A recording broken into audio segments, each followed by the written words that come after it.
Welcome back, Chappelle. Welcome back, Honors. Welcome back, everybody, to talking about the unification of Germany. That's right, everybody kind of stopped at the exact same place. So we're just going to upload this last one as a joint flip so y'all can be able to watch it and get ready for y'all's upcoming tests and whatnot. Now, the biggest thing about it is, though, that just so you know, is that the Honors kids, y'all will be learning more on top of this stuff, but D period, C period, G period, this is where your content stops. So anything past this point, ignore it on the study guide. I'll mark it in red just so you know you don't have to worry about it. But let's go ahead and get into it so we don't waste too much time, right? But we left off in class talking about the Congress of Vienna, right? We started talking about the Congress of Vienna and how it's going to liquidate the principalities that were formerly a part of the Holy Roman Empire down from 90 to 38, which is going to make it much, much easier to actually create this idea of a German state. Now, the thing about it is, though, is at the Congress of Vienna, you would think that they would have been like, hey, why don't we go ahead and make this German state now? Why don't we go ahead and create this, thing known as Germany, right? Deutschland. Angenommen von Deutschland. Now, but the thing about it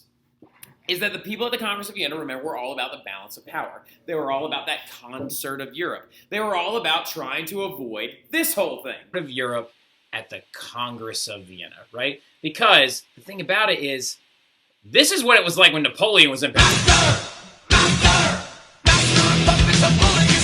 This is what they wanted. But this is what it was like. But this is what they wanted. What it was like, what they wanted. Wanted. And so as you can see, there's a lot of crazy. Exactly, Hannah. I know you like that stuff, right?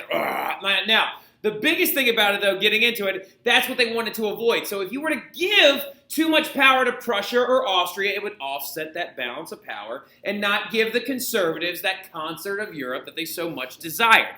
However, big thing's going to happen. We're going to fast forward a little bit. We're going to get into how this dude named Otto von Bismarck is going to single-handedly pretty much unite Germany. Now remember, just keep in mind, if it's got a star, it means it's a title, right? So we're getting into a title notes, or part of your notes, but fast forward to the revolutions of 1848. The revolutions of 1848 that took place in the state of Prussia were actually demanding a unified German state. The classical liberals and the socialists were looking towards the idea of creating a unified German state, particularly the classical liberals, right?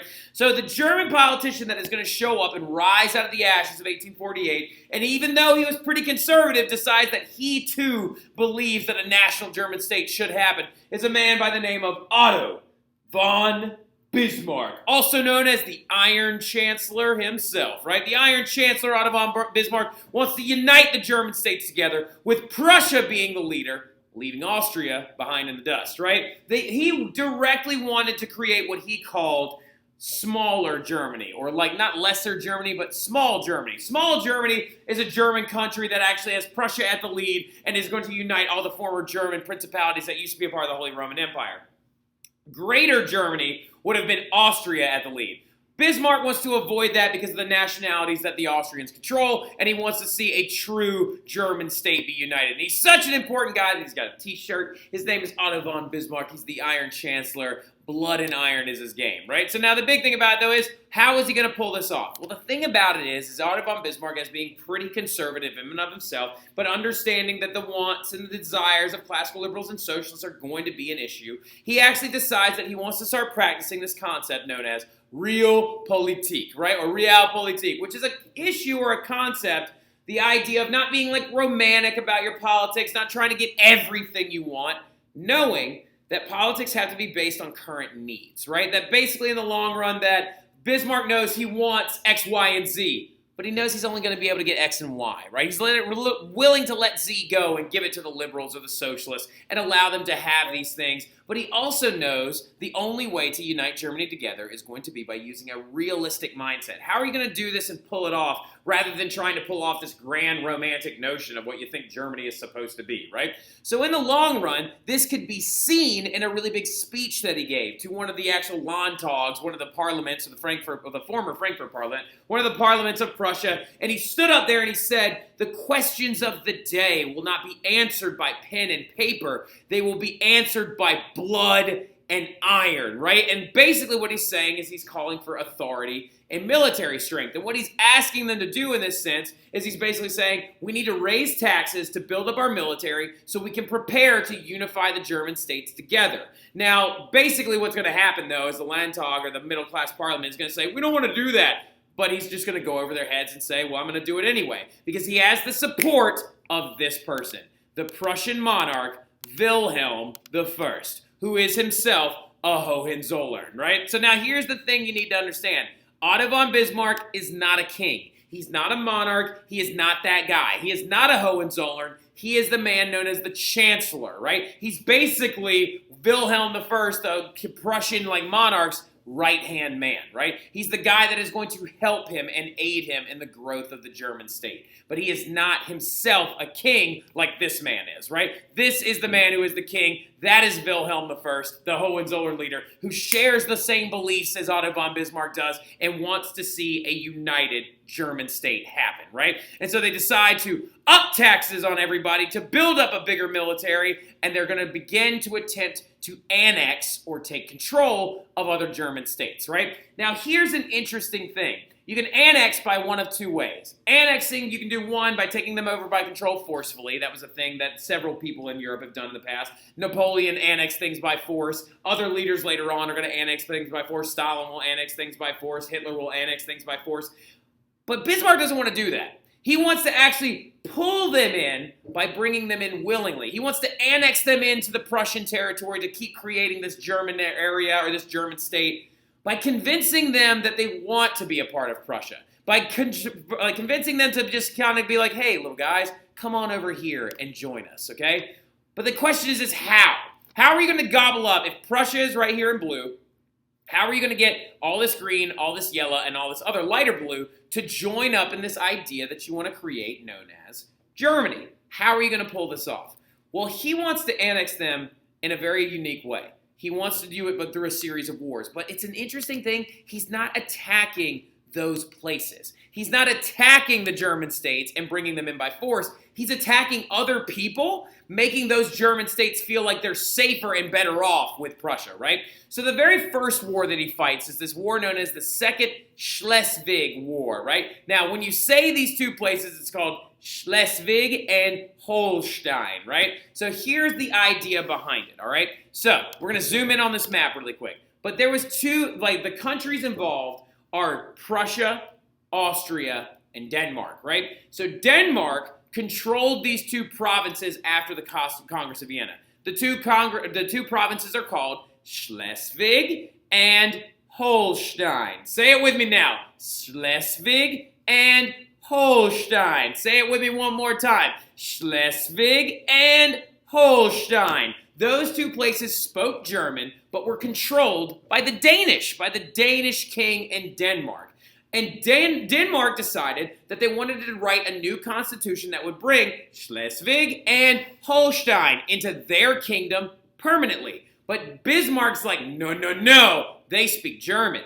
They do German things. They are a German group. We want them to be with us. So he decides to convince Austria, who also speaks German and who also has German culture, to go to war against Denmark to make Schleswig and Holstein want to join with Prussia and Austria, right? And they go in, and in 9 months, Prussia and Austria win this war. Duh, because they're really, really big, and also because the entire time Prussia has been building up its military, and they've always been a very strong military power. So they win this war very quickly, and Schleswig becomes a part of Prussia, and Holstein becomes a part of Austria. Now you've got an issue, and Bismarck's sitting there, he's tapping his feet, and he's like, so I got Schleswig. But now I got to get Holstein, right? So because he doesn't like the fact that Austria has Holstein. But here's the problem.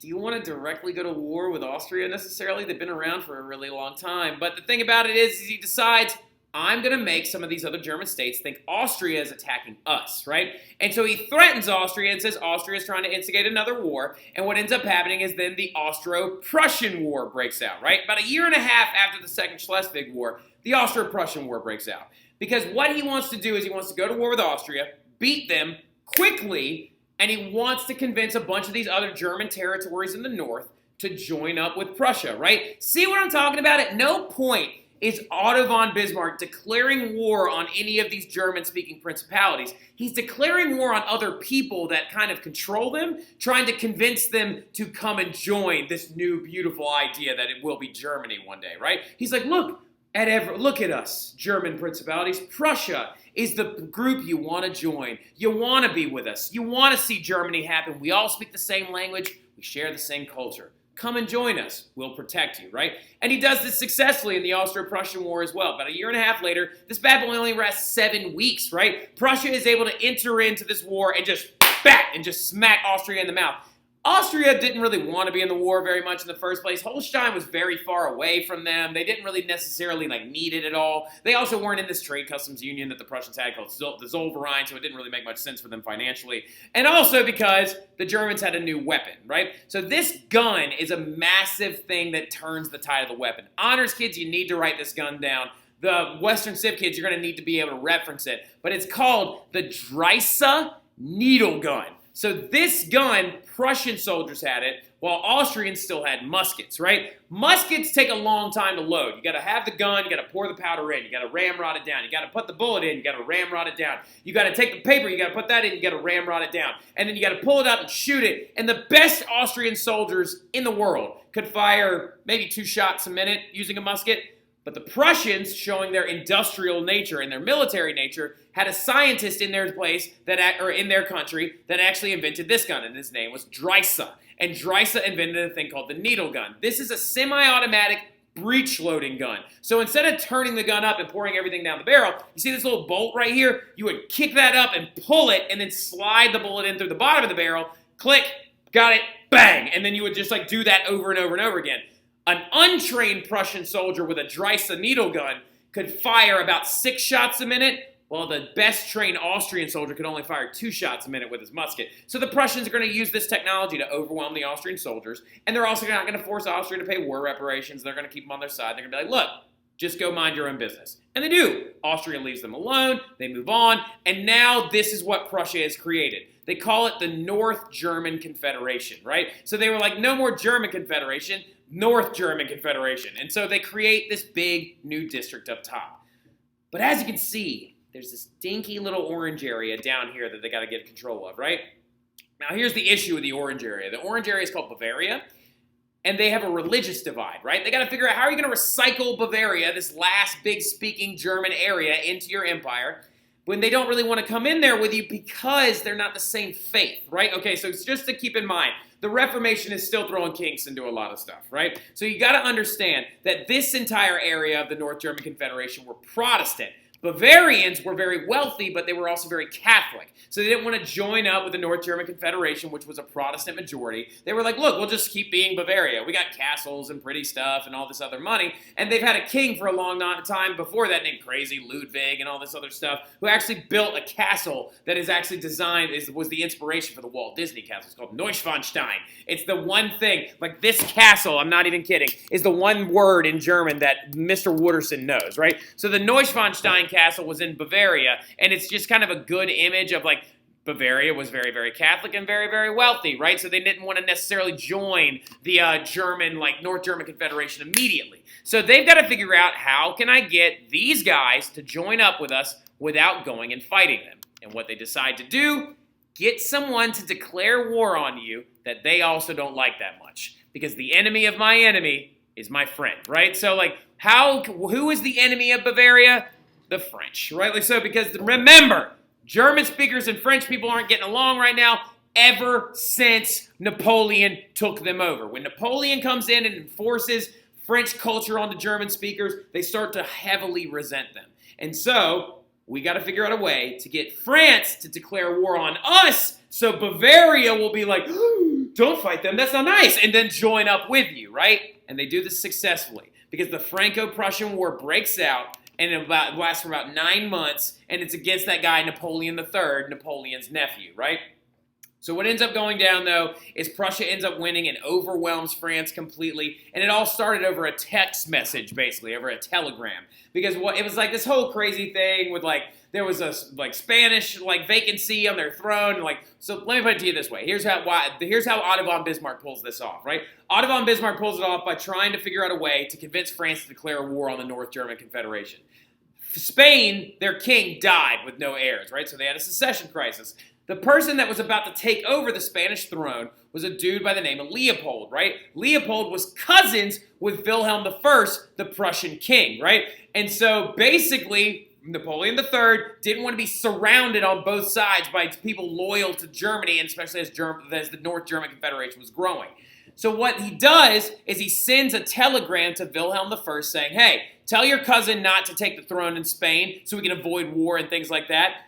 Wilhelm sends a telegram back to Napoleon III, but it gets intercepted by Bismarck. And Bismarck changes the telegram to make it look as if Wilhelm blew Napoleon III off and was like, get out of here, Frenchie. And what ends up happening is Napoleon III, who is now so insulted and it gets printed all over newspapers and sent all over Europe, feels embarrassed and declares this war. And it's the Franco-Prussian War. That telegram was called the Ems telegram, right? So the Franco-Prussian War breaks out 9 months and Napoleon III loses big time, right? Mostly due to the fact that France had not nearly as intense of an infrastructure, their military wasn't as strong, and also their technology wasn't as good. But this is the telegram that was sent back and forth that started the entire war, right? That's the telegram that Otto von Bismarck edited to make it look like Wilhelm I, the Prussian king, was talking junk about Napoleon III, the French emperor, right? And that is going to be the thing that ends up starting the war. And this right here is actually a picture of Napoleon III and Otto von Bismarck sitting together, because the one big battle that they actually fought against each other was called the Battle of the Sedan, and Bismarck wiped out all of his forces and stuff like that. So that's them sitting together. But when that actually happened, what's going to end up going down is that the French people are going to get so mad that Napoleon III lost this battle and embarrassed them and all this stuff that they're going to kind of barricade themselves in. And I'll talk about this menu in class a little bit when we get there. But in the long run, the Franco-Prussian War breaks out of 9 months and a bunch of French people had to eat zoo animals. So okay, I'll just tell you now. So what ends up going down is Otto von Bismarck beats Napoleon III at a very large battle in the Franco-Prussian War called the Battle of the Sedan, right? Well, Paris and France, being very Paris and France-like, say, well, he's not our king anymore. And they decide to, just make him, force him out. And they're like, we're not ruled over by Napoleon III anymore. And so they create a barricaded society inside of Paris. And Paris refuses to surrender.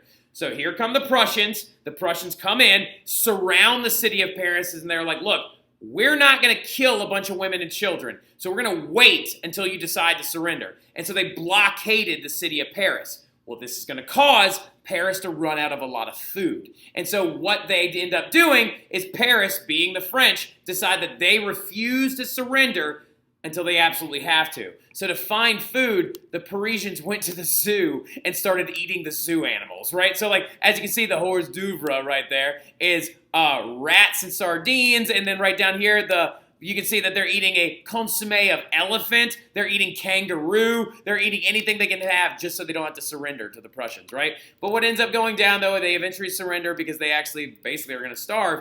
And now you got yourself a German Empire, right? Because Bavaria joins up with the Germans, and you have the birth of the German Empire.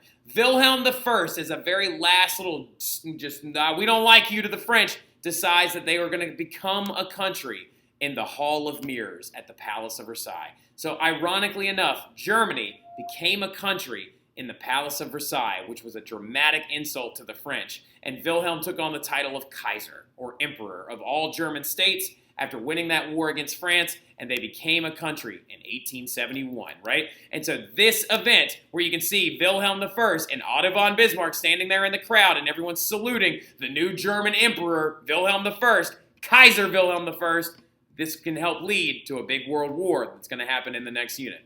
But I'll see y'all soon. Y'all have a great weekend. Enjoy yourselves. I'll talk to y'all soon. Study hard and kick this test butt, all right? Y'all have a good one.